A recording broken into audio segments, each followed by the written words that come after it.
Well, hello and welcome to the second Video Ruckus episode. Of course, this Rugby Ruckus podcast goes out on our audio channels as usual, but we're now recording it live as we chat through all things rugby. Morgan Turanui down in Melbourne, and if you're looking at our screens as well, you'll see there's already a secret, well, not secret anymore, a special guest sitting there. Fraser Neill's the former CEO of the Waratahs. I'll say hi to him first, Morgan, before I say hi to you. Fraser, how are you? Good, thanks, Ben, and thanks for the invitation. Much appreciated. Mate, not at all. I'll talk to your credentials in a second. But firstly, Morgs, how are you travelling, mate? I hear the golf restrictions are still in place in Melbourne. Yeah, well, having a quick chat to Fraser as we came on, and I wasn't too impressed about him playing at the lakes and swimming at Malabar and living the dream. But, we're responsible citizens down here in Victoria at the moment, carrying you Eastern Suburbs elite in your hot spot there down at Bondi and Malabar and Maroubra and Coogee. Gee whiz, what a disgrace you lot. You are sounding very envious there, Morgs. Mate, no I think it's going to take much. Oh, it's killing me. Fraser, look, really appreciate your time. But I just want to introduce why we've got you on first. First and foremost, we both know you well from your time as the CEO of the New South Wales Rugby Union. But secondly, your experience in both sports administration and rugby in particular is significant.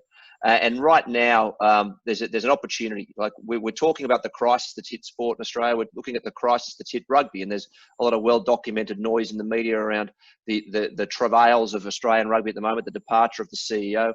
Morgan and I wanted to take a view for the next couple of weeks of getting on some really clued-in people who understand rugby and ask around, well, if this is a crisis, surely there's no better opportunity to reshape the game in Australia. So if that's the case, we want to ask people who are good thinkers about the game to come on and give us three things that they think could be things that take us in the right direction, and try to talk our listeners through that, and also talk it through ourselves. I mean, we'll see phrases thrown around centralisation and different operational structures, and I don't think people are well enough aware of how it is now or how it might be. But before we get into that, I just want to talk a bit about your credentials first and foremost. New South Wales CEO 2004 to 2007, and I believe the crowds were pretty good back then, as you and I talked about before the show. Yeah, high 30s, I think, if I recall rightly. Morgan will say that's to do with him. Good players, mate. That's pretty simple. Yeah, there we go. Cattle. Fraser, you've also been the CEO of the NBL in Australia. You were with the NZ Rugby Union between 95 and 98, establishing professional rugby there, really working on the way that professional rugby came to life in New Zealand. You spent a lot of time with the IRB running their tournaments, running the World Cup and those types of things. So you've been right involved in the operational, the financial structures of rugby organisations as they come to fruition, and also the tournament side, how you bring together different parties around the world to bring something to success. So look, that's the kind of stuff we're going to get into. Now, just before we do get there, we mentioned we're doing the Three Things series. Go and have a look at the rugbyruckus.com, guys, for a couple of reasons. One, I've just changed the structure of it a little bit to give some new areas. I've launched as part of the site called A Better Game, and Harry, one of our listeners, has written a story in there on the way he sees the structure working. So go and have a read of what Harry's written, because I agree with a lot of it. He talks about that trans-Tasman alignment, the relationship to club rugby. So check that out. But also, as we get towards the end of this Three Things series of vodcasts, we're going to do a special event at the end on Zoom with all of our registered users. So you'd have to be registered on Rugby Ruckus to get involved in whatever we do. So make sure you get on the site, register, and start commenting and sharing any stories you see about what's going on in rugby in Australia at the moment, or even, of course, around the world.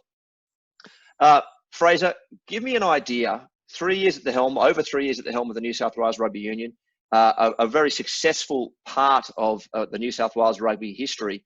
What is different now to then? So when people are talking about there must be change in the game, has there been a lot of change in the 10 plus years since you were running New South Wales Rugby? Has the game moved on a lot? I think it has changed significantly, Ben and Morgs. One of the things was, and I always used to meet up regularly with my counterparts from the Roosters, Swans, New South Wales Cricket, particularly with the other football codes. Our business model was based on an event. We only played 5 or 6 home games a year. And for instance, Queensland would only come down every second year, the Brumbies every second year. So, it was only 5 or 6 nights we were asking fans to come, and it was a cutthroat competition, and we made it an event.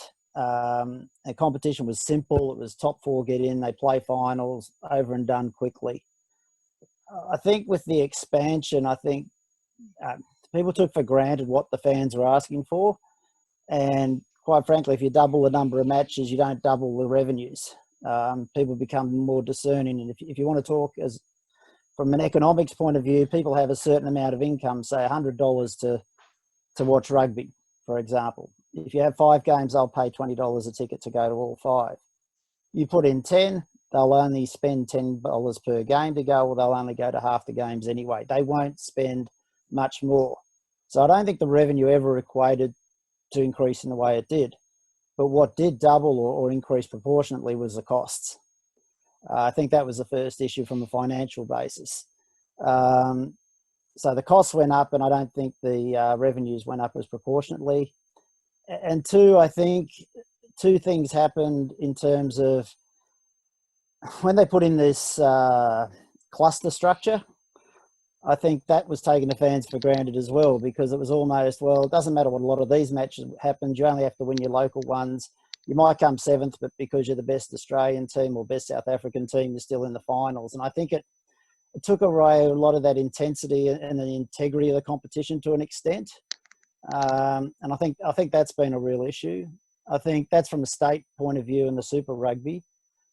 And just observing from the tests basis, also, I think the fact that they started rotating squads and players were rested and there were a lot more tests in, you lost again that exclusivity that was really important, I think, to fans. You'd remember a test match, etc., like that. So you can't charge a premium product if you're not putting a premium price if you're not putting a premium product in there. And I think the fans aren't silly. They're sort of going, well, hang on, is this the best team or isn't it? And they're not. So I think where rugby changed in the last 12 years or so was it took for granted, I think, the fact that fans would just keep coming if you put more product in. And that's not the way rugby was structured. It's an international game that relies on premium product rather than volume. Yeah, like I could definitely see that. What about structurally? I mean, we're going to talk in a minute about some centralisation ideas. And I actually saw today Nick Farr-Jones came out and put one of those on the table, the captain's letter that we famously talked about in the last podcast. They've been criticised for not putting ideas out there. I've seen Farr-Jones finally come out and say, okay, centralisation is one thing that he's discussing. Fraser, for those of us who aren't as clear on how it works now, are you aware of how it works now and how it worked when you were there? And what does that structure mean? When people say they want to centralise, how does it work now, or to your understanding? I think people use this centralisation, decentralisation a bit loosely, and it does mean a lot of things to different people. And I just had a chance to read the Nick Farr-Jones piece just before, and saying how the Kiwis centralised. Just to go back, is my entry into rugby was I basically arrived in New Zealand. I'm actually not a Kiwi, as a lot of people think, but I arrived in New Zealand 2 weeks after they went professional there, and I was looking for a job, and my background had been setting up new businesses and restructuring, and they said mid-October we're going to set up a thing called Super 12 Rugby, and we need someone to put all the processes, structures together, and it kicks off on the 28th of Feb. So basically 3.5 months to set it up. So there's a fair bit of expediency around it. And I think that's really important when people criticise or make comments about Super Rugby. You have to appreciate the time frame in which that was established. And the 3 countries all took different approaches to it. In terms of the Kiwi approach, and I guess I went back, I'd rather talk about that than the New South Wales one in a way, because that's the one people are referring to. The New Zealand board were very clear, and one of the things they said is that we want Super Rugby to replace the All Black trial. I think if you remember, they used to have the All Black trials, a couple of matches to pick the team. So they said, we've allocated our 27 provinces. They'll feed into the 5 super franchises. The 5 super franchises feed into the All Blacks. And that's a very, very important structural approach to take. And it very early on set everybody in New Zealand rugby which direction they were having and what the purpose of everything was. So every level was different. And the best example of that, if you want to call it from the centralisation aspect, was that the coaches would come in and they could have first choice of any players in their catchment area. So Graham Henry in Auckland at the time with the Fitzpatricks, Dowds, Olo Browns, Brook Brothers, etc. You know, he was supposed to come in and name 1 to 20 by position. I think Graham came in named 1 to 28 as he had. But that was in the room. Sorry, the meeting was with John Hart, the All Black coach, Gordy Hunter, Ross Cooper, the selectors and coaches.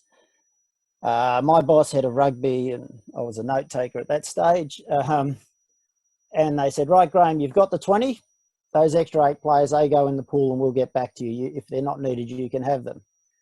Went through Otago, they were quite Highlanders were quite strong, etc. Got to Wellington at the time, very weak. Frank Oliver came in.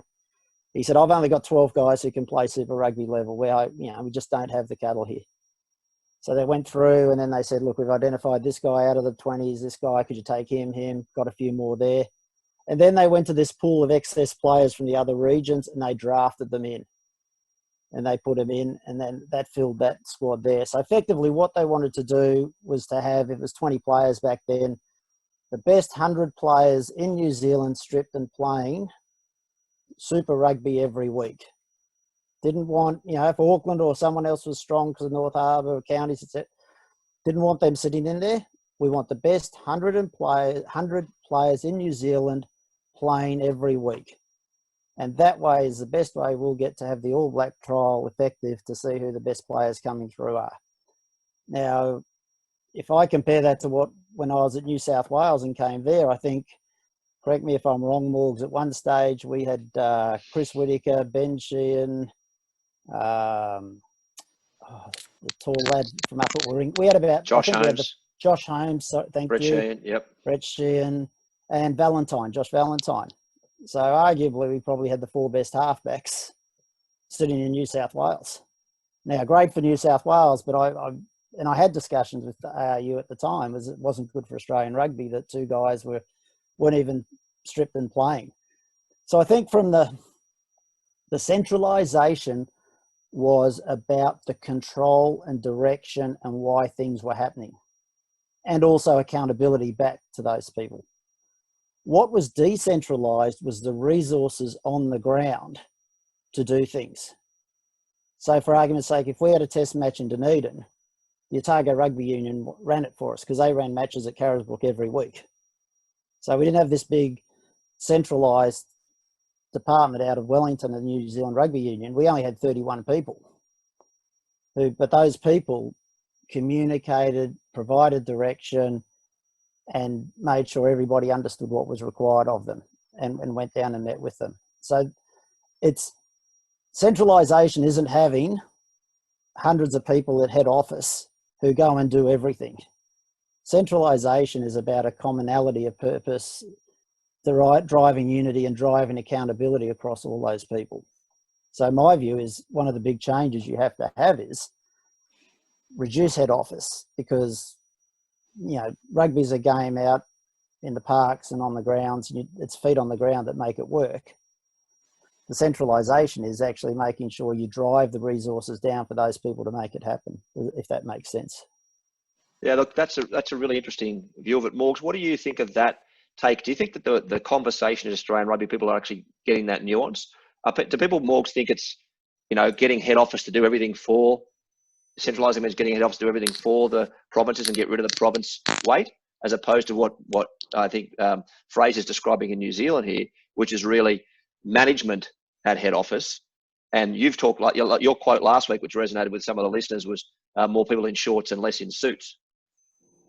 Yeah, I think that's the point. I think people are just thinking less of a body count. I think when they look at the cost and just the dollar figure associated with delivering the game, whether it's in terms of boots on the ground, decentralising the people and sending them out into the world and having less in head office, or more in head office and less elsewhere, but probably not both. At the moment, I think we're quite heavy everywhere. And for a while, the game supported it. And post 2003, I think we thought we were flush with cash, and we've had a couple of bumper broadcast deals that have sort of papered over some cracks. But now, as you said right at the top of the show, Benny, it's don't waste this crisis. I think that we sort of jumped over also some of the discussion about what the games and Super were like with Fraser. It was interesting. All the stuff you talked about originally was about fans at the games and in fact, more isn't more. Do you think that was mitigated? Is that mitigated by content for broadcasters? Just as a direct question to the first piece before we move on, if you're delivering, we kept talking about more derby games means more broadcast dollars. Is that a big enough positive to justify that product, or everything you lose elsewhere in terms of engagement with your core customer, for want of a better word, does that cancel that out? I think definitely more games is driven by the broadcasters, and I certainly wasn't privy to those discussions at the time, but I personally have a feeling there's a point where you start to compromise yourself. That, if you remember, back in the day, it was amazing. Our crowds were so much bigger than any other sport going on. I think the Swans were coming up close behind us with that great run they had. But considering, I think at the end of the first year I arrived there, we came 8th. And we still were filling out the stadium the next year. It was as people, they just wanted to come because they had those games. And I think it's the same with the test matches. I think look at I think the best example is look at State of Origin. They've always just stuck to 3. And why is it 3? It's cutthroat. It's there, and people want to go. I think that's probably a point with your own sport where you say we have to go back to the broadcasters a bit and say, well, look, I want to back myself. This is my product. This is what I believe in. I think the other part in terms of the broadcast is, again, going back to and I think you don't know how to go forward till you know where you came from. Super Rugby, as I said, was on the back of an envelope, put together in a couple of months, to ward off the Rugby World Circus at the time. And I know there's a lot of discussion saying, oh, we need to be free to air. We need to be. Super Rugby is not a free to air product. Free to air broadcasters make their money by going in and saying to a potential sponsor, I will have a game every Friday night at 7:30 and it'll be on. And there'll be another game at 4 o'clock, say on a Sunday, as a rugby league do, etc. Super Rugby, you cannot do that. You cannot guarantee those time slots continually being filled because of the 3 countries and everything moving around it. So the debate is, if you want to go to free to air, you need a different product. And I think, Fox has done a great job promoting rugby and the efforts that they put into it. And I don't think anyone should ever sell that part short. And it is a pay-to-view product, Super Rugby in its current form. So if you even want to have the discussion about going to free to air, you've got to have a different competition that can guarantee more content continually that people relate to. And that's where I get back to that comment about, the Swans and the Roosters and that. They're omnipresent for 6 months. Every second week, they're back at home. And people get into the routine of watching them. That's not what Super Rugby is. And then that leads you to the next conversation about, well, is the future a national club competition? Which is the other part of that, if I can keep going, is that what does NRL and AFL have? At the end of every season, in the last Saturday in September, the first Sunday in October, there is a winner. There is a winner stands up at the MCG or ANZ Stadium and holds a cup. And everybody celebrates that win. The problem rugby has, unless it's the Roosters. No. Well, I'm always pretty happy. differ on that. I'm pretty happy, to be honest. It's been a great 2 years, actually, Ben. The blue collar battlers from Bondi, we've done pretty well. What the problem we have with rugby, it's all or nothing. If the Wallabies are winning, then they're faded. It's huge. It's fantastic. It's really 0 to 0 stuff. Likewise, the problem with the Super 12 competition at the moment is if it's a South Africa, New Zealand final and we're not involved, who cares? There's no crescendo to the season. There's no big finish that keeps everybody, remembering it and wanting to come back. And I think that's what they tried to do with the conference system. But as I said earlier, I think it's got its other detractions that don't benefit that. Fraser, I just want to wind you back a little bit there. I do want to get back into competition structures in a minute, but I just want to chase that centralisation conversation a little bit again, because I think, we're starting to talk about the kind of change we might need to make from a competition perspective. But to make those decisions, there are structures in the game in Australia, which, and I'm paraphrasing as an outsider here. I haven't been inside the organisations like yourself and Morgan, but there are onerous governance structures around the way the power that our states have, the weighting of power amongst our states, and the way that decision making is made amongst those. So when your first discussion you had around centralisation, there you were talking about the way that you manage the competition. You get the people out there. Head office is a leaner structure, and there's more people on the ground out there. What does that mean in Australian rugby when we have the old and still very powerful New South Wales and Queensland rugby unions? We've got, to a lesser extent in terms of power, the ACT, WA, etc. We had some changes at the board level a little while ago based on some recommendations with independent members of the board, etc. But when we talk about that centralisation, is it going to be, like, if the game is serious about it, what does that actually mean? Does that mean that New South Wales rugby gives up a hell of a lot of its power and becomes more of a boots on the ground arm of Rugby Australia? Is that what we mean? Look, I think there's an old saying, structure follows strategy. And I think you first of all have to agree what you want to be for Australian rugby. And again, this is going to be the really difficult part about the change. Everyone loves to talk about change, and there's that many people say they're change managers, but people hate to experience it. So everybody will talk about it and, pump their fists and everything. When push comes to shove and the change has to happen, it's very difficult to put through. And I think in terms, Ben, when you're talking about, New South Wales, this is the vagary with Australian rugby. Is New South Wales, I think, I know it was back in the day, was bigger than Irish rugby and Welsh rugby in terms of participation. So you've got a seriously big union there that could, arguably be a country in its own right.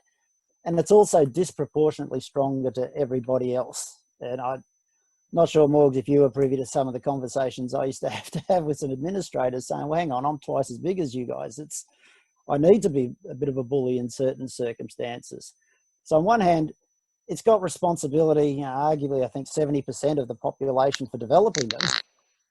But then all of a sudden it has to flip back and it has to be one of 4 or one of 5 teams competing on an even. So that's really difficult. And I think the other part to that is I always maintain one of the strengths, and for those crowds we talked about, is that nexus to the crowd was the Waratahs were the New South Wales rugby team, which really gave us a good following and sort of gave us a bit more stickiness to keep the fans as well. So I think actually, in terms of, you ask where's New South Wales, what's it going to be, I think you have to have the conversation about what Australian rugby looks like. And that probably goes to things like competition structures, etc. So, New South Wales should have a lot more teams than anyone else. And then, as you say, what is the role of New South Wales rugby? It's probably more in terms of development, coaching the coaches, putting the players, getting the grounds, growing the numbers, all those sort of things. Just to go off track one little bit is, I always wonder if you should actually bring back the State of the Union and almost have your own version of an origin game between Queensland and New South Wales every year. And that's actually where those brands are consigned to, because, I know I'm jumping around, but I think the future is a national comp where New South Wales has multiple teams by its size.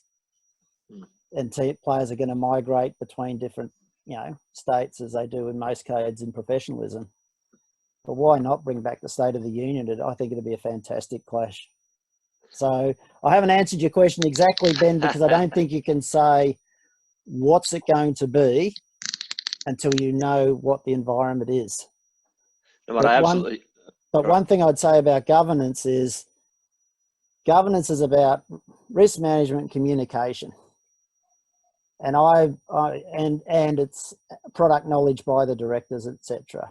And I might be unpopular with some people by saying this, is I actually quite like the old thing where you had a rep from, Australian Junior Rugby Union.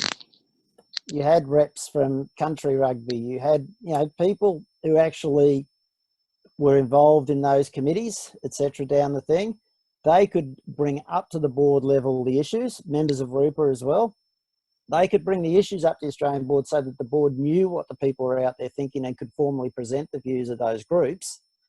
Similarly, they can go back and report why the board is making decisions, why the board is doing things, what needs to make things happen. It's a two-way communication. And if rugby's going to go forward, there's going to be give and take anyway from the top and the bottom on this.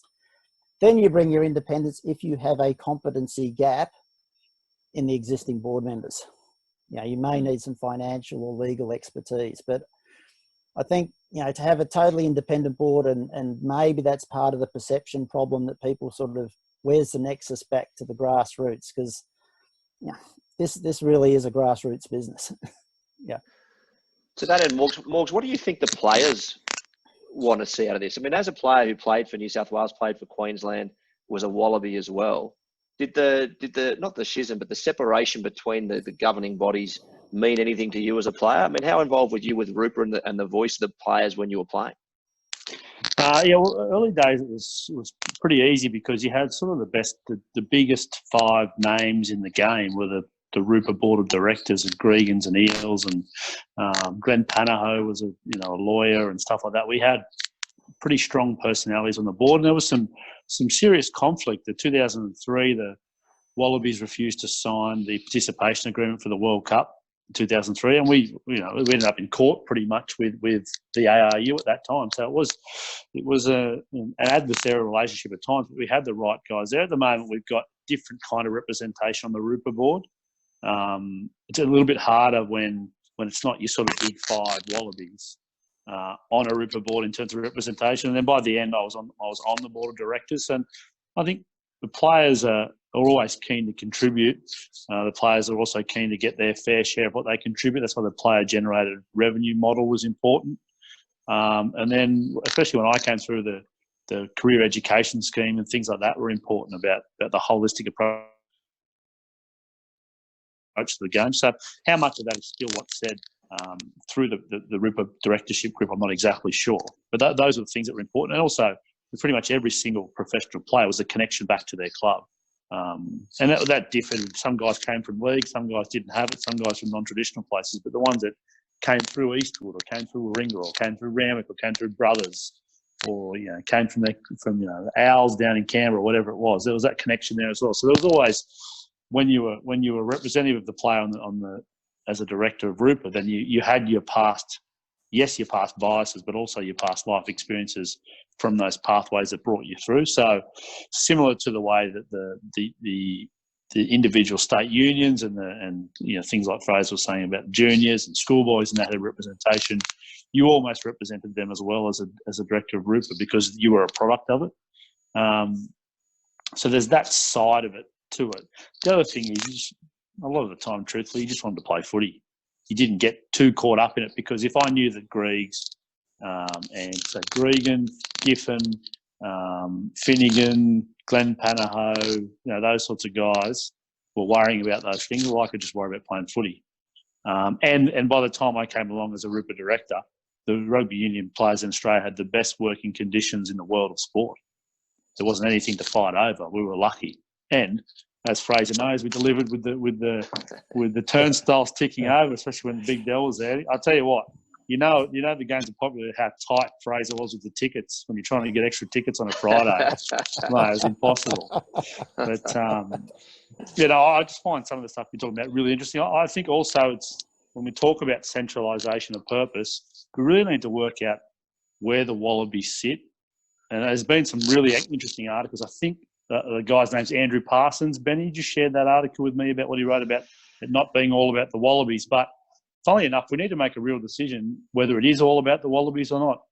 There is a school of thought with some of the studies being done that a successful Wallabies actually can be a cure-all for the sport, that connection, junior development systems, everything is good if the Wallabies are winning. And possibly it might sound counterintuitive, but if you put everything towards the Wallabies being successful, then everyone benefits. Or are the Wallabies just a byproduct of a really wide national footprint of participation? Sounds like a trickle-down theory, mate. Well, is that the Wallabies are successful? It's a trickle-down. But is that mutually exclusive these days? Is it either the Wallabies are really successful? So do we take the really vertical model of some of the data-driven stuff that Ben Darwin talks about, where the less teams that funnel into the pointy end, the better, and try and have a wider national footprint in club? Or do we just sort of forget about the Wallabies and look at ourselves as, say, soccer/football, in that it's a rep team we throw together at the end of whatever our basis is to our participation in the sport. That's in terms of strategy and looking to restructure, we need to work out exactly what we want it to look like, what really is important, and not forgetting the Wallabies do make a lot of money. At the moment, we're in a situation where we put so much money into trying to make the Wallabies successful without it being fruitful and because we're not successful, we probably haven't got enough money to push into other parts of the return's game not itself. there at the moment. Yeah, and we're not making enough to put in other parts of the game to prop them up. So do we continue to go all in with the Wallabies in the hope that we deliver some money that we can start to spread, or do we just go, well, the Wallabies, let's make it different. Let's make it just a rep team at the end of whatever national footprint we have. I think there's actually three parts to that, Morgs.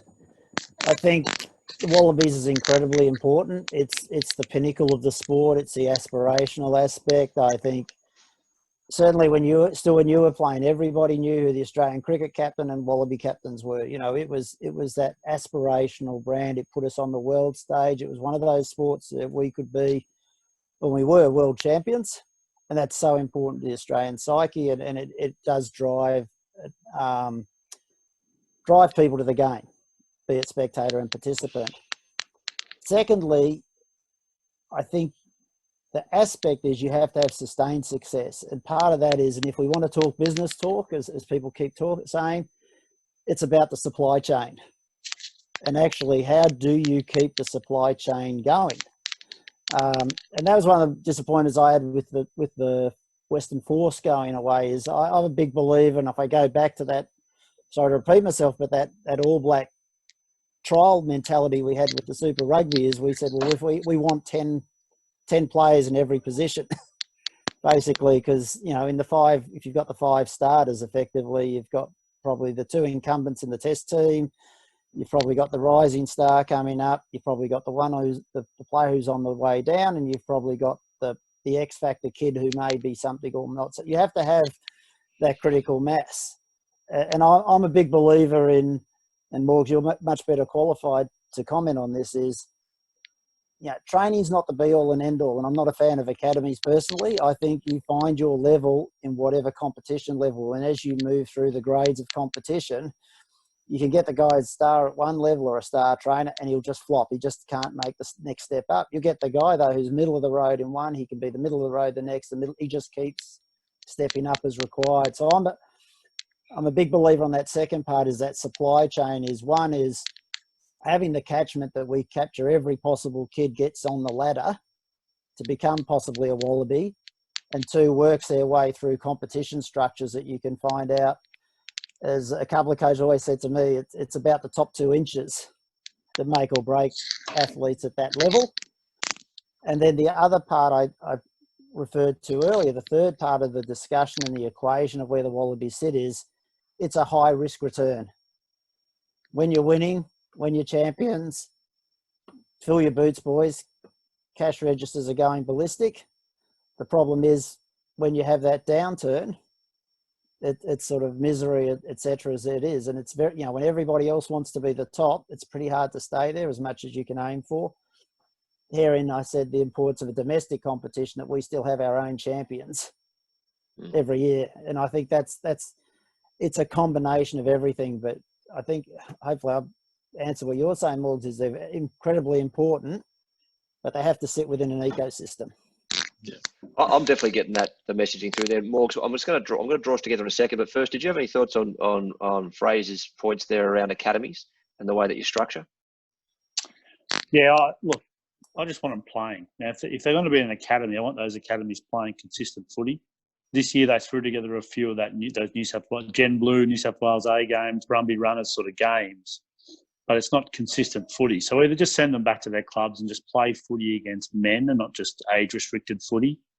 Get them out in the park. I like the idea of you know, the training, the resources, the access to education, on and off the field stuff that academies provide. But when we almost get back to what Fraser's talking about with warehousing, I just want guys out there playing. Best way to prove yourselves on the field. You know, doing a PB in a gym and and hitting your marks on GPS and trainings and all those sort of things is great. And Fraser hit on it. You know, you've got to perform on the field, perform against men. You learn so much every game you play.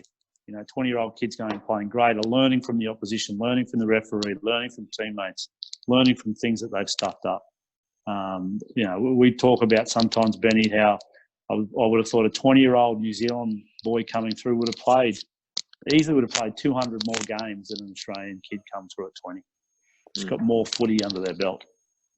Actually, well, I think Benny, there's also a part, and following on from Morgs' thing too, is I've always been concerned that academies can send the wrong message to some kids. It can send the kids who miss out, oh, I'm never going to make it. But it can also send the wrong message to the kids who get in that, oh, I've made it. And we all know that, you know, kids develop at different times of their life and mature at different stages, etc. So one is, you know, you don't want to miss out on kids as well. And I think a really good example is what the AFL, you know, if you look at their drafts and follow what happens there, is the impact of their mature age recruits into some of those clubs where they're picking up guys at 25, 26. They hit the ground running, and they're you know, a couple of blokes that got in the All-Australians in the next year or two. They're ready-made, and they're 25, 26. They're big-bodied, they're experienced, they know to make their chance, they're well-grounded. And I think that's the importance too of those competition structures, is having that ability there. You know, remember when props weren't even ready before they were 25, 26.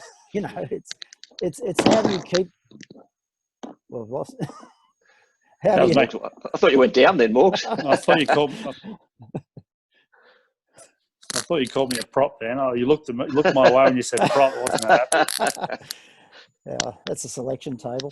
Yeah, well, you weren't the one to put Jeremy Tills on the 10-year deal, were you? You weren't part of that deal. That was a good one. Definitely. No, I think that's an excellent point actually in terms of talent ID. Like we talk about, you know, under 10s rep teams and under 8 elite development things and all these, and even under 15s, mate. Our talent ID isn't that good that we're picking the right kids. And a lot of people have read that Outliers book about, you know, you form an academy. It's almost a self-fulfilling academy, because at the end when they all make the Wallabies, you go, geez, how good was our talent ID? But they got so much, as I mentioned, resources, elite coaching, training with better players, that they just continue to improve exponentially. The kids outside that really narrow pathway never make it. Yeah. So we pat ourselves on the back. Well, we found that Wallaby, but you know, once he was on the pathway, that was it. It's almost easier to make it than not make it. Yeah. So, and I think the challenge is for those academies, it's not train the players in that resource, it's train the trainers. So why shouldn't you be driving in that knowledge, that expertise and everything else down to every coaching level and have the best possible coaches you've got everywhere working on that basis and making them better players? Because I think the other issue is it's how the game's played. I saw it with my own kids coming through, that winning became everything at almost to the expense where kids weren't even getting runs in certain games and stuff like that. And that's another cultural thing. Sport's to be enjoyed, and everyone finds themselves in the tree. But I think you've got to keep as many kids playing, because you'll miss some who mature later than others. Now, Fraser, I want to put you on the spot, because I did give you the heads up beforehand that we want to talk about 3 things. So I want to understand, you know, from your perspective, if there are 3 things that you can put on the table for Rugby Australia, what they are. Is the first one centralisation? Is that something that you believe Australian rugby should be doing, and in what kind of approach? I don't want to use that. I'd appreciate that you did say strategy first, execution later. Yeah. No, I think the first thing, Ben, is it's business restructure. And I don't want to use centralisation, decentralisation, because everybody has different views on what that means. To me, business restructuring is reduce the headcount at head office, but head office works very closely on giving direction, guidance, allocates funding and makes people accountable, but drives it decentrally into all the regions, and you get feet on the ground in the parks doing all the work.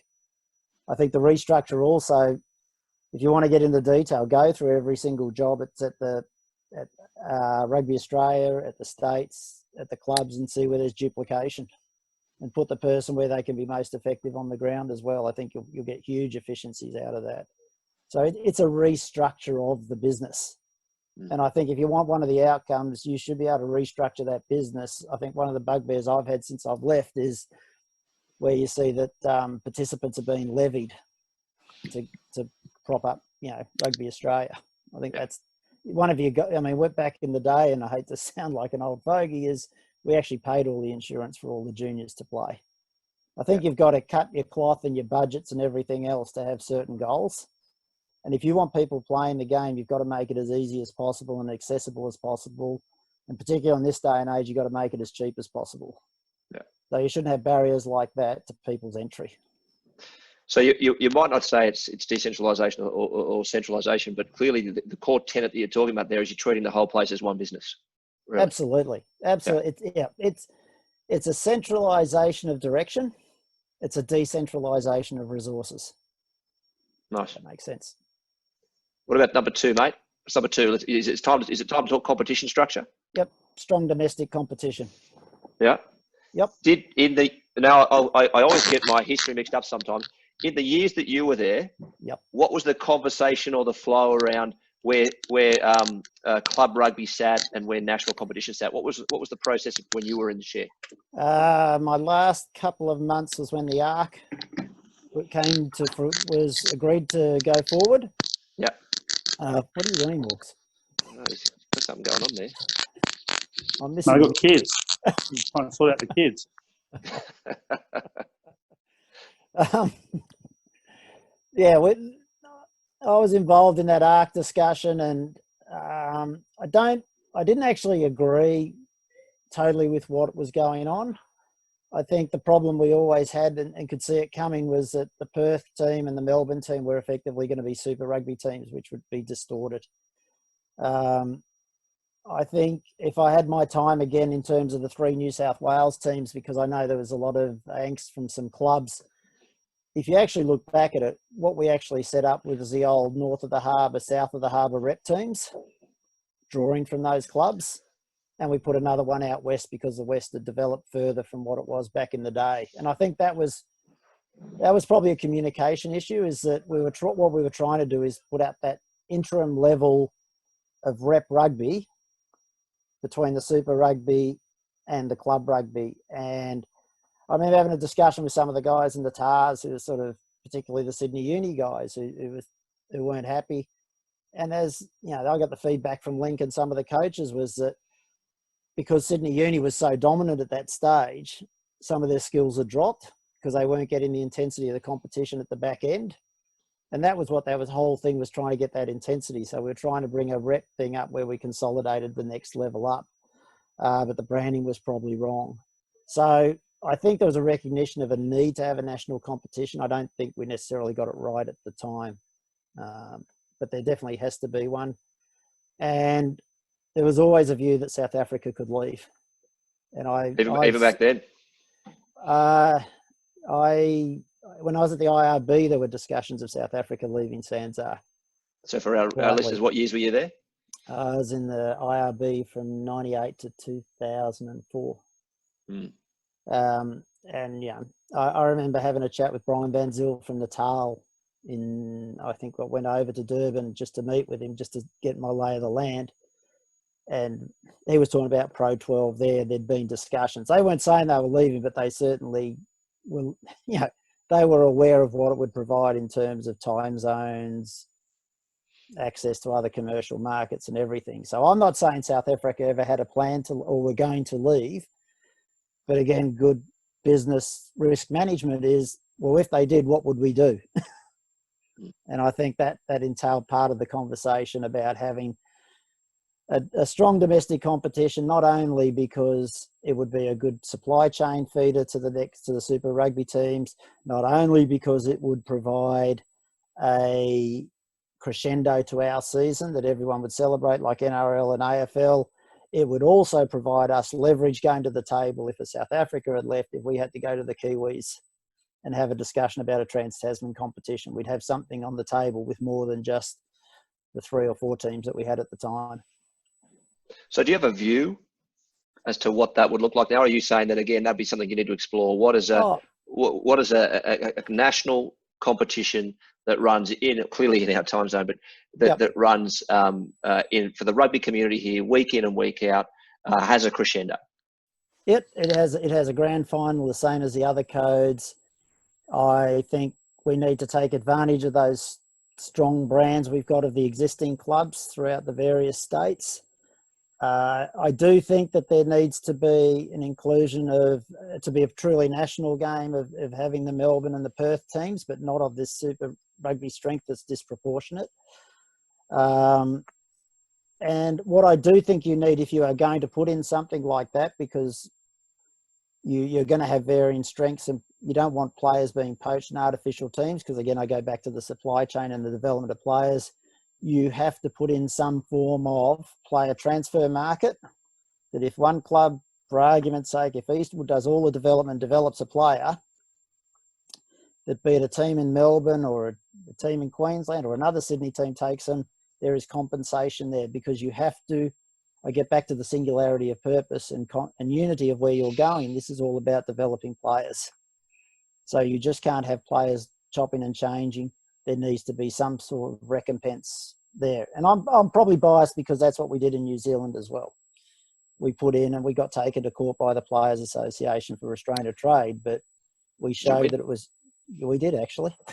I think we went through 3 levels. But the whole point of it was, for example, if people know New Zealand rugby, was we did a detailed analysis, and a lot of players were coming from the likes of Marlborough, Hawke's Bay, King Country, etc., which were poor unions, and moving to the bigger cities that had the universities and employment, etc. So those bigger unions, the Aucklands and Canterbury's, actually recognised it as well and were in favour of having some system, because they knew they were actually, incentivising and funding the development of players that would eventually come to their own teams, the way the world worked. So I think it's, I'm not going to come in and say, oh, it should be X of teams and X of that. I think you need to get the fundamentals of what you want to achieve first and then come with that. But you have to have certain accountabilities for those teams that are going to be in there, that they're not just see themselves as, I call it a circus, where they just put on a show. They actually have to have juniors and development and all those things. But you can't, I'm probably making one of your points again here for you, but you can't do that unless you know what that next level up looks like, clearly, how it fits together. Which level? Sorry. Oh, the Super Rugby level. So we've got Super Rugby. Oh, yeah, absolutely. That's it's not the elephant in the room, but what is the future of Super Rugby at the moment? And I think, personally, I think you need certainty to go forward with some things, and they have no certainty. And they maybe have to make a commitment for the next 5 years to say, we're going to have this Super Rugby for another 5 years. In that 5 years, at the outcome, we are going to work. So at the end of year 3 or year 4, we know what the future looks like for what we're going for the next broadcast deal. Yeah. But I'd still be working hard to get my national comp in now. Morgs, you've got to declare you're still wearing your green jersey around as the head coach at Randwick, but you would have seen a few iterations of club comps come and go, since your time as a player and afterwards. Why have they not worked? The ARC, I think Fraser probably agree. They just blew too much cash in 2007. I think the Melbourne team blew more than $2 million, and I think the comp lost just less than $5 million in a season. So it was just unsupportable financially. It was a good idea. The NRC at the moment, there's a really good loyal band of support for the NRC, but hasn't got the breadth that's required to probably stick with it, which is hard for the people that have really embraced it, that didn't have a club or don't have a club and enjoyed the NRC and like the fact that it's got a bit of quality to some of the good games of it, different rules, those sorts of things. I think we've got to give a national club competition a go. For all the reasons Fraser's mentioned, for some of the ones that are in the public domain already, I'd play 2 tiers. I'd play First Division, 5 from Sydney, 4 or 5 from Queensland, 1 from Canberra. You can start off with a Melbourne and a Perth team in First Division and let them find their own space. Have a Second Division with the rest of Sydney and Brisbane in there, maybe another one from Canberra or 2 from Canberra. Adelaide are keen to maybe throw a team in, let them. And you have promotion relegation and you go from there and teams will find their slot. Love the idea of the transfer compensation, because I think that would be one of the hard ones, how to rationalise that. And I've seen it in French sport as well, being over there, that a club that produces a player for Paris Saint-Germain, like a little club in the outskirts of Montpellier, get a whack of cash for developing players. And Fraser makes a point, if we're about the supply chain and developing, well, then there you're incentivising the development of juniors. So it's something I really hadn't thought through, but that really resonated for me, Fraser mentioning that. And from there, truthfully, I'd probably go to 3 Super Rugby teams if we could get away with it. New South Wales and Queensland, and then there's a fight from there. The ACT, if not commercially, the way they play the rugby, deserve it. Could a privately owned Western Force team usurp both the ACT and Melbourne teams? Who knows? But when we're talking about pushing through and the Wallabies being such an important part, the harsh truth of the data, of the research, of all the evidence is that the more those guys are playing together in less teams, the easier it will be for them to perform really well for the Wallabies. And if it's not the bread and butter at the moment, Super Rugby, to a certain degree, even though it's not free to wear and easily accessible to everyone, it's our bread and butter. It's our front of shop. If we can make our national club competition our front of shop, and Melbourne or something like that's where they find their place in the game, then Super Rugby can be, can exist and can succeed with less teams from the Australian Conference, Australian part of it. Yeah. Yeah, I think Morgs has nailed it. I absolutely agree on the cost, and that was, as I say, I was sort of there when it got agreed to. I wasn't there when it was implemented, but I know when I was thinking of it, and I think one of the problems I had with the ARC is everybody created the ARC as in the same guise as the Super Rugby teams. Teams were going and staying in hotels the nights before, and entourage of support and everybody else. I know when we were talking about with our initial budgets, it was, we're flying up on the morning. We're going to get locals to be the rubbers to do all the other stuff. It was oily rag stuff. It was just get it done on the most cost-effective basis. And I think, not having to go at people, but I think they got largesse on the costs, thinking that the revenues, and missed the point of what it was there for. It was a development competition initially, certainly to start with. The other thing I just mentioned on a national comp is, and you've got these great premiership teams, particularly in Sydney and Brisbane, people identify with. I'd actually do a lot of work on a structure underneath and get alignments out to the country, so that there was strong alignments with, for argument's sake, Morgs had it out at Mudgee or somewhere, wherever, so that you actually had a pathway for the guys in the country as well, because that's something I've noticed. Where does country rugby sit in all of it? And there's a lot of good players out there, so it's just having alignments and nexuses that people can see a pathway through. And it doesn't have to be it doesn't have to be an intense relationship, but at least there's some sort of nexus that when you look, you almost want to have a map of Australia and you go, I can point anywhere on that map, and that's the nexus that kid can come through the pathways and get spotted and be a part of the system. Yeah, Newcastle are an interesting one too. I think 7th biggest city in the country. Excellent rugby program, good rugby people. Obviously, a little bit of a whisper about them joining Shoot, which I'm not sure whether that would happen or not, but an opportunity for the Wildfires to come back as well. But I was surprised when I was told it's the 7th biggest city in the country. Wow, I didn't know that myself.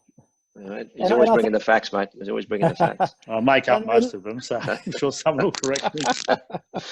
No, give it here.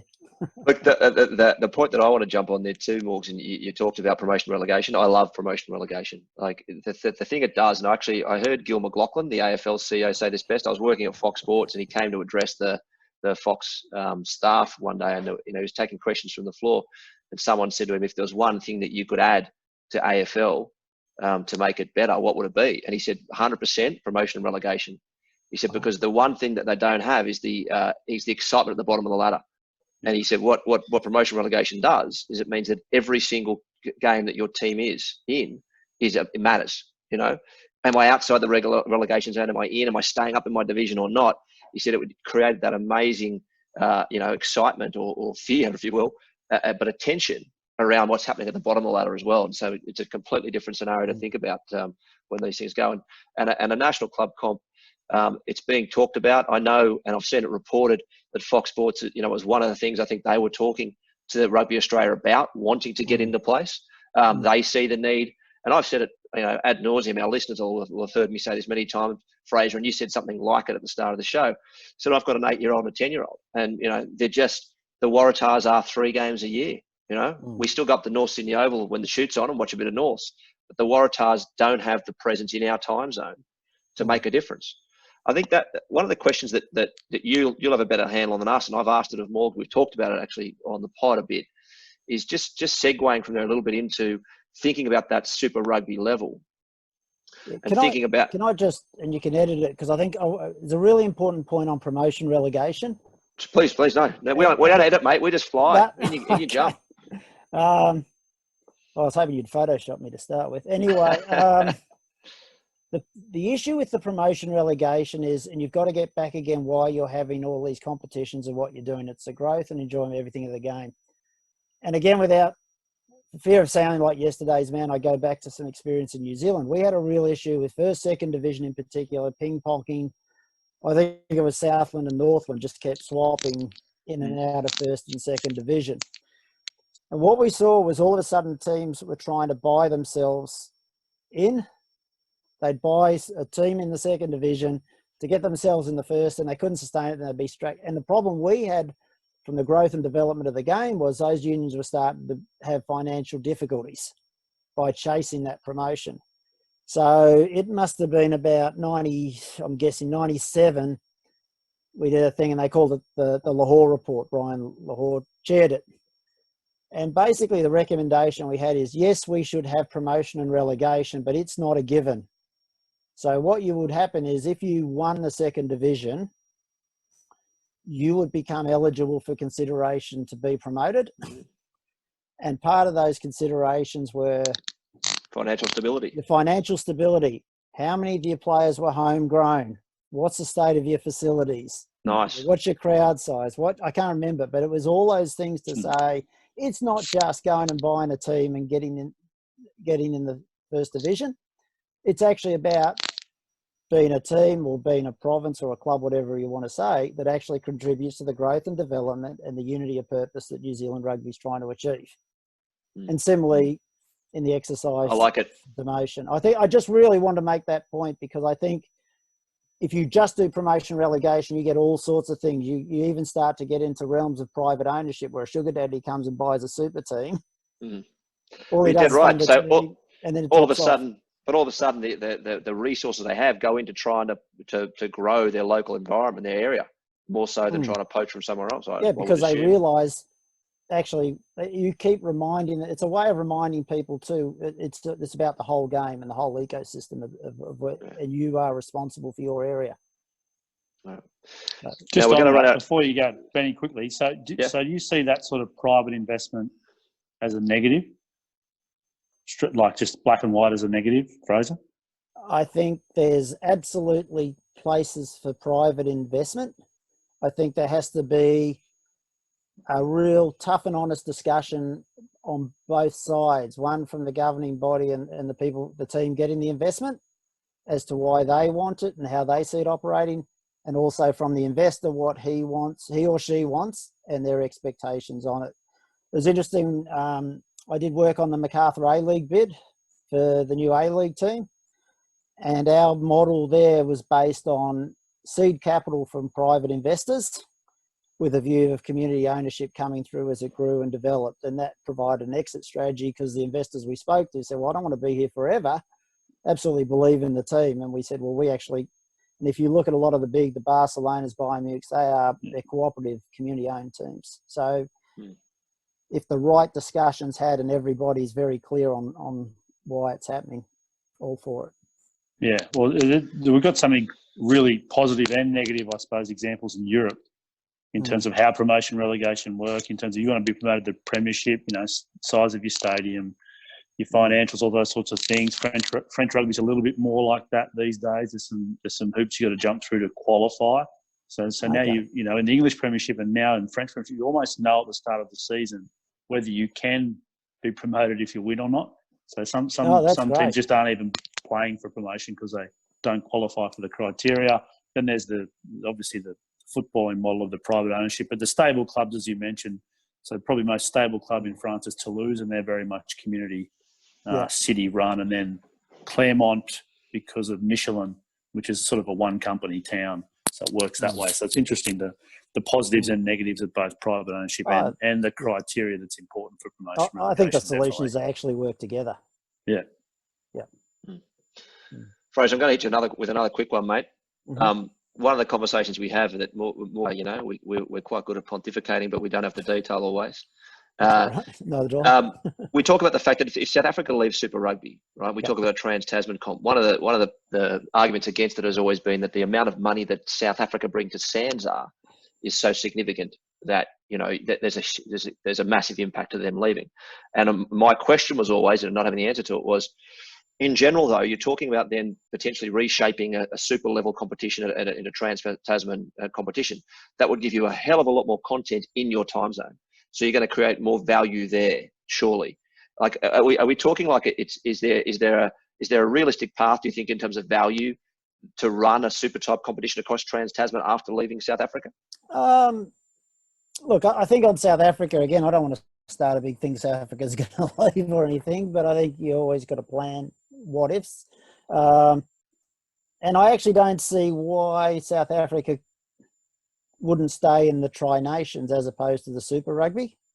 And that brings that new element of, you know, as these people coming across. I think in terms of, you know, okay, there's extra revenue, but there's extra costs.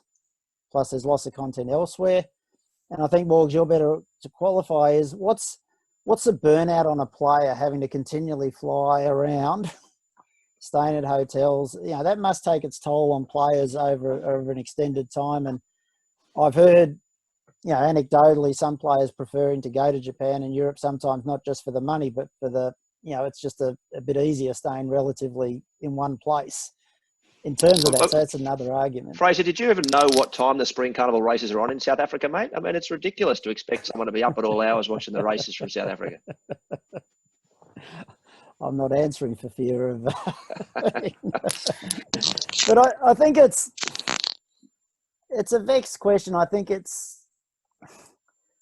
I know when we did our budgets, you know, South African teams didn't bring as much. I think their time zone... I think the Super Rugby thing will find its way eventually.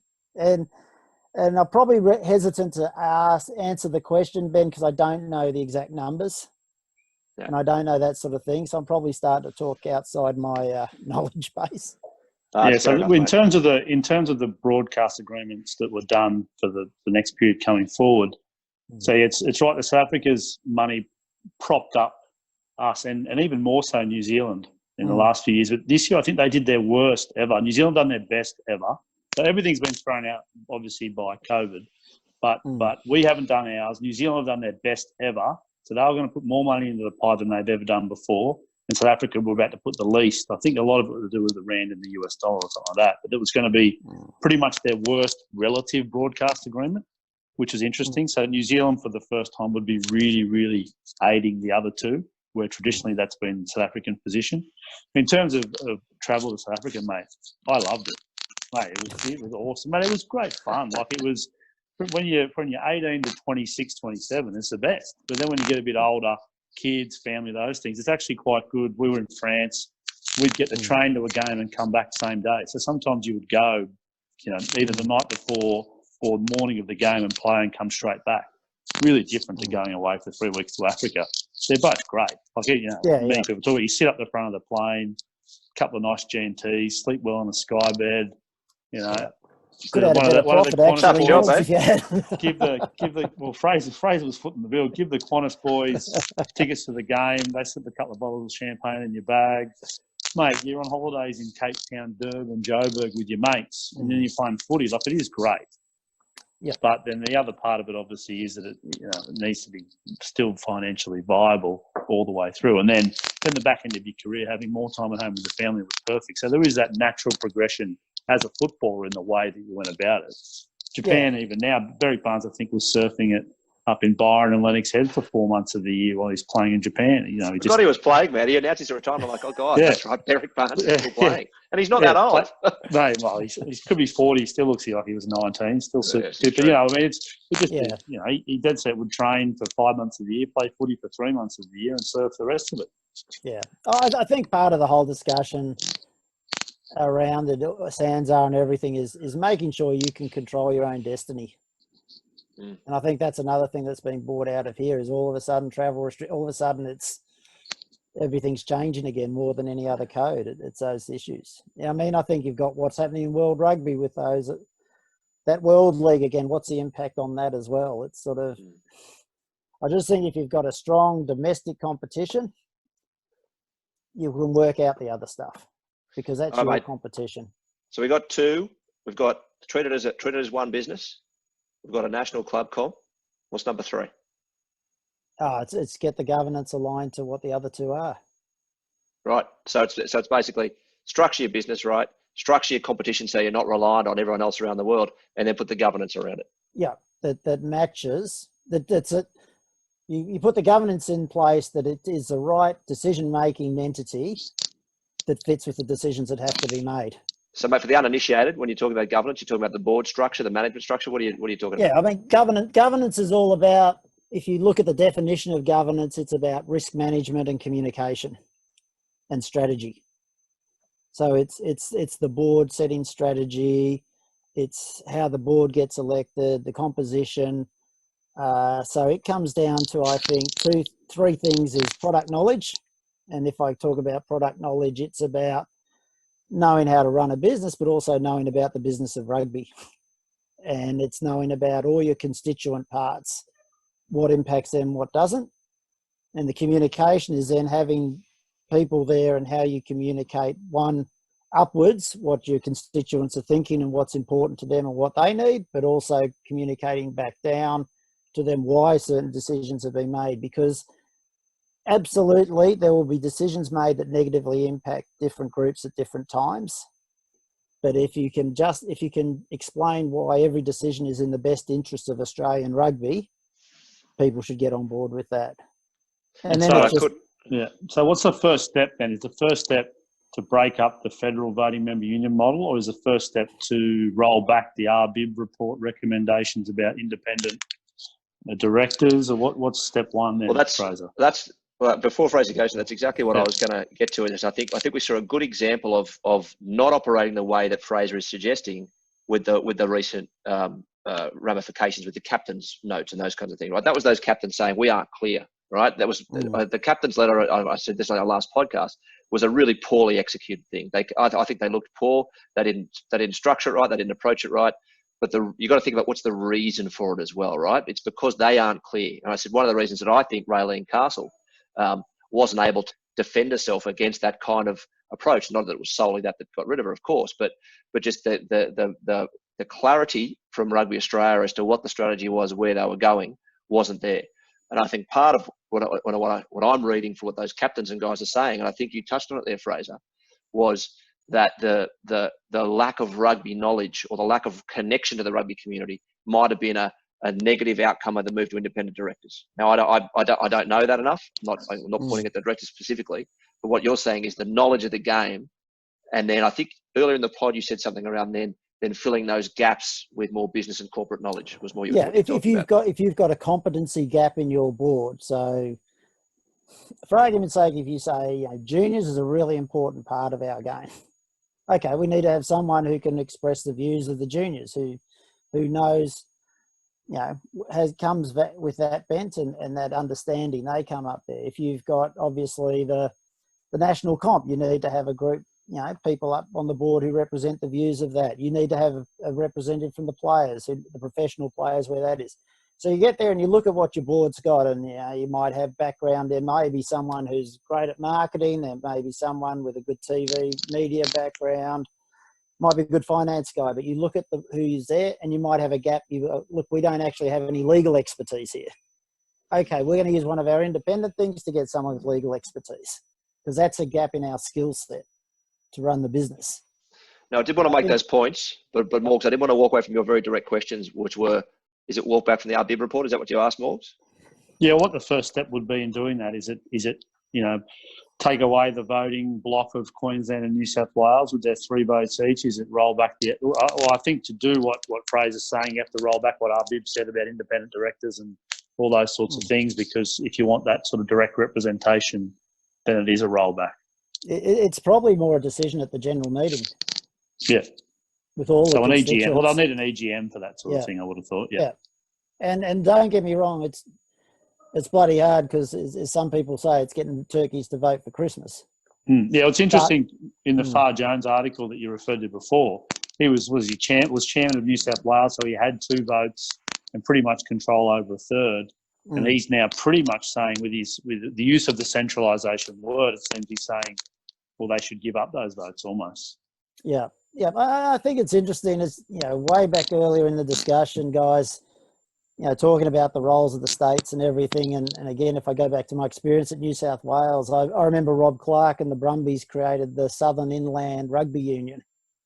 And he rang me to tell me, and I said, that's fantastic, because I just didn't have the resources out of Sydney to service the likes of Wagga and Albury and down. It was the best thing I'd heard. And I was very much hoping, if Queensland wanted to make incursions into the far north coast and put development offices in there, you know what? That was in the best interest of Australian rugby, if they could service those places by being closer to Brisbane. I actually, sometimes you've got to say what's in the best interest of the greater good, so to speak. And that's the problem for New South Wales is, it's big, but geez, it's a hell of a place to try and service. And I think you've got to spread the load, because as I said, it was I had 60, 70,000 participants, I think, back then. And I think Queensland was 30 odd. Forgive me if I get the numbers wrong, but it was on one hand trying to service 2/3 of the country's players at the grassroots, and then walking into the next meet or getting to the next agenda item at the CEO's meeting, and I'm on an equal footing 20% or 25% in the Super Rugby debate. So I think there's really some really tough discussions that have to take place. And I think I'm really hoping there's some really outstanding leadership comes out of it. And probably that leadership has to come further down the chain, probably from the States, to make those sort of calls. Yeah, can only hope, I think. Well, I think that's an excellent way to wrap us up. I will just say that I thought you're an outstanding operator. When you were running New South Wales, mate, I was reporting on the Waratahs, and apart from some issues in your outside centre sort of area, it was an organisation that was really strong and really knew how to operate with the media and with the wider community, I thought. So, mate, the game's poorer without you. I've said this recently too about Ewan McKenzie no longer being involved, but there's a couple of guys like yourself and Ewan who are right through a heyday that it's disappointing you're not involved. Would you get back in? I think I'm yesterday's man, I think. So I think give it to someone who I think there's other people can do it. What I will say, I mean, Ewan, I'd love to see Ewan step up, not even as a coach, maybe one of the, in a bigger leadership role in Australian rugby. I think, Morgs is there. I was really lucky with that New South Wales Rugby Union. We had an outstanding group of people. On the board, there were some great people like Dilip Kumar, etc., who drove strong management structures and roles and responsibilities. As I say, Ewan cared about the business. I remember, Morgs, you may or may not remember, Morgs, we lost to the year we got in the final to the Crusaders. We didn't get the bonus point against the Hurricanes, but we got in second place. And I was over the moon. We got second. We got a home semi. Here we go, boys. This is great. Came in the rooms, and there was Ewan, Morgs, and Chris Whittaker. And I think it was Witts turned around and go, I'm so sorry. I said, what for? He said, we knew how much it was worth to the union if we got the bonus point. It wasn't about the players. And I think there was the team wants to win and everything, but I always sensed, correct me if I'm wrong, Morgs, that there was a real sense of everyone was in it together and pulling in the same direction. So one person doesn't make it. I was really fortunate to have a really good bunch, and Giro Sen as well, who you know well, Benny. We're going to get Giro on. We're getting Giro on. Yeah, great. So, I think it felt like a club, and it felt like a rep team. It wasn't a franchise, I think. And I ended up playing somewhere else and whatever. And the more players started to move a bit more, the harder it is to keep that. But when you have that sort of club, or it was I played New South Wales schoolboys and those things, it meant something to you as well. And we always knew that a home semi or a home final was worth something to the union. So, and it also meant I could do my pre-match prep at the Chloe Hotel on the Saturday afternoon as well, which was important to me. Yeah. Actually, one story, while I do have the chance, Ben, with Morgs, we had a corporate golf day down at Macquarie Links one day. Morgs was there. This is surprising me. Well, Morgs is he's got a reputation only to Ned Kelly. Anyway, the team had the team had training straight after, so they had to leave quite soon after. And Morgs came up to me and he said, "Oh, Fraser, I think I might have won one or two things. Could you pick them up for me?" He won every bloody prize on the day, I think. Was this a stable for day? Was there a points situation of any kind, Fraser? Do you know? I don't know, but there needed to be an inquiry. Yes, I was asking about manipulation. Clearly, I needed a heavy vehicle license to drive home, and the amount of prizes that Morgs had picked up from this. Anyway, I got back to the office. And the guys had finished the training. He comes over and he innocently goes, "Oh, did I win anything?" I think I'm still waiting for that driver. I never got the driver for the long drive. That disappeared. Don't hold your breath. Look in the background, Lynn. Look in the background of Fraser's video there. Fraser, look, fantastic to have you on, mate. You did mention Duro. We're going to get Duro on next week because Duro is former Wallabies and Waratahs media manager and communications lead. We're going to talk to him about the way that Australian rugby should be approaching, thinking about its communications, its PR, all those kinds of things. I've said before, I think they need to get on the front foot more. So we're going to get Duro on and talk about that. But look, really appreciate your time, mate. The game is the poorer for not having you in there. We'd love to see you back involved in some way. And I think as the last hour of picking your brain has shown, you've still got plenty to offer. So, mate, we really appreciate your time. No, guys, fantastic thing you got going here. Appreciate the opportunity just to have a chat. And look, they'll find a way. I know people are talking about sports. The sport will always survive. It's such a great game. It's just what guys it comes in. So, spot on. Morgan, anything to close? All the best. No, thanks, mate. I always loved dealing with Fraser, working with Fraser. Except the contract time, he was a bit of a tight ass. There wasn't much money left for the battlers. But and the person he touched on, Ewan McKenzie, worth mentioning too. I think it's a little project of mine, obviously involved with the Classic Wallabies and Randwick. I'm pretty keen. I really want to heal his relationship with the sport of rugby. Fraser just mentioned what a great sport it is, but such an amazing guy. It was a great influence on me individually and the teams I played in. So it'd be great to see him back enjoying and loving the game again, and involved would be great. Such great IP that we don't have at the moment that we could use. Yep, that's it. Thanks, Fraser. All right, guys, look, that was the Rugby Ruckus.